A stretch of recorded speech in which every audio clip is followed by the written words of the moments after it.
একবার সাহাবী হযরত জাবের দয়াল নবীজি সাল্লাল্লাহু আলাইহি ওয়াসাল্লামকে দাওয়াত করলেন। নবীজি সাহাবীর দাওয়াত কবুল করলেন। হযরত জাবের খুশিতে আত্মহারা হয়ে বাড়িতে চলে গেলেন। বাড়িতে গিয়ে স্ত্রীকে খোঁজ খবরটা দিলেন আর মেহমানদারির জন্য প্রস্তুতি নিতে লাগলেন।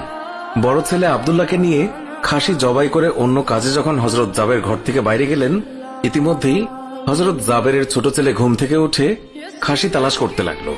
বড় ভাই তাকে জানায় খাসিটিকে জবাই করা হয়েছে। ছোট ভাই বায়না ধরল, খাসি কিভাবে জবাই করে আমাকে তা দেখাও। অগত্যা বড় ভাই ছুরি হাতে করে ঘরের পেছনে গিয়ে বলল, এখানে জবাই করা হয়েছে। ছোট ভাই জানতে চাইল কিভাবে। বর্ণনা করে বোঝাতে না পেরে অবশেষে বড় ভাই বলল, তাহলে তুমি মাটিতে শুয়ে পড়ো, আমি তোমাকে দেখাই। ছোট ভাই মাটিতে শোয়ার পর বড় ভাই তার গলায় ছুরি চালিয়ে জবাই করার নমুনা দেখাতে গিয়ে ছোট ভাইকে সত্যি সত্যি জবাই করে ফেলল। বড় ভাই যখন দেখল ছোট ভাইয়ের গলা থেকে রক্ত গড়িয়ে পড়ছে, সে ছটফট করতে করতে একসময় নিস্তেজ হয়ে গেছে। তখন বুঝলো ব্যাপারটি কি ঘটেছে। আতঙ্কিত হয়ে সে নিকটবর্তী খেজুর গাছের চূড়ায় উঠে আত্মগোপন করে রইল।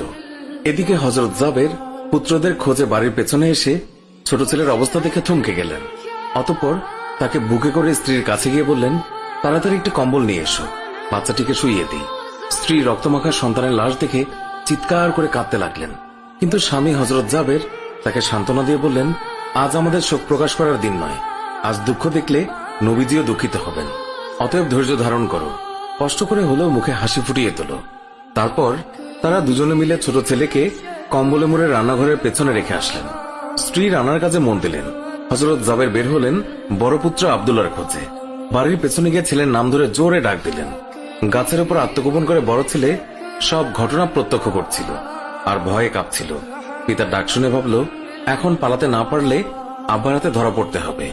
ধরা পড়লে আর রক্ষা থাকবে না। পালানোর উদ্দেশ্যে গাছ থেকে লাফিয়ে পড়ে আঘাতপ্রাপ্ত হয়ে সেও মৃত্যুর কোলে ঢলে পড়ল। পিতা কাছে গিয়ে দেখেন আব্দুল্লাহর দেহে প্রাণের স্পন্দন নেই। বড় ছেলেকে কোলে তুলে তিনি বাড়ির ভেতরে আসলেন। স্ত্রীকে বললেন আরেকটি কম্বল নিয়ে আসার জন্য। বড় ছেলের এই অবস্থা দেখে দরদিমা পুনরায় আর্তনাদ করে উঠলেন। স্বামী তাকে পুনরায় সান্ত্বনা দিয়ে বললেন, ধৈর্য ধরো, আজ আমাদের দুঃখ প্রকাশের দিন নয়, আজ আমাদের পরম আনন্দের দিন। দয়াল নবীজি অল্প কিছুক্ষণের মধ্যেই আমাদের ঘরে তাশরিফ রাখবেন। তারপর দুজনে মিলে বড় ছেলের লাশ ও কম্বলে মুড়ে ছোট ছেলের লাশের পাশে রাখলেন। স্বামী স্ত্রী তাদের চোখের পানি মুছে মুখে হাসি ফুটিয়ে তুললেন। হযরত জাবের বাড়ির সামনে দাঁড়িয়ে নবীজির আগমনের অপেক্ষা করতে লাগলেন। অল্পক্ষণের মধ্যে নবীজিকে উটের পিঠে করে আসতে দেখা গেল। হযরত জাবের আনন্দে আত্মহারা হয়ে দৌড়ে গিয়ে স্ত্রীকে নবীজির আগমনের সংবাদ দিলেন এবং পুনরায় তিনি দৌড়ে নবীজির সামনে চলে এলেন। নবীজির উটের কাছে গিয়ে তাকে বাড়ি পর্যন্ত